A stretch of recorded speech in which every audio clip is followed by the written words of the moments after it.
В Чувашии в третий раз прошла волонтерская акция «Чемодан добра». Работники Чувашской энергосбытовой компании собрали подарки для детей-сирот и ребят с ограниченными возможностями здоровья. Представители компании посетили образовательные и воспитательные учреждения поселка Кугеси и города Шумерле, чтобы вручить детям спортивную форму, кроссовки, а также школьные принадлежности. О том, что в Шумерлинский центр должны приехать гости, его воспитанники узнали лишь накануне 1 сентября. Однако ребята успели отрепетировать поставленные ранее театральные номера.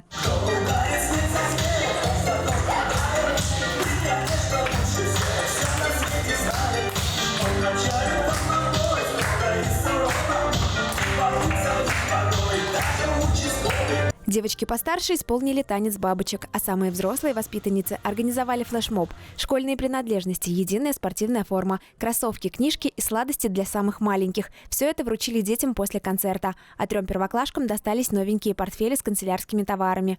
Для девочек также привезли автокресла, чтобы дорога до школы была для них безопасной. Мы очень рады, что у нас кресла появились. Они такие красивые.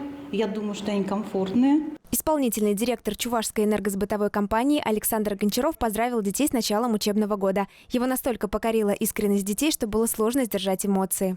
Это просто нечто. Самые-самые теплые отношения. И такие все добрые, умные, хорошие, отзывчивые ребята, которым надо помогать. После торжественной части дети побежали в комнаты осматривать подарки и примерять новую спортивную форму. Я очень стала подарки и рада получить подарки. Книжка.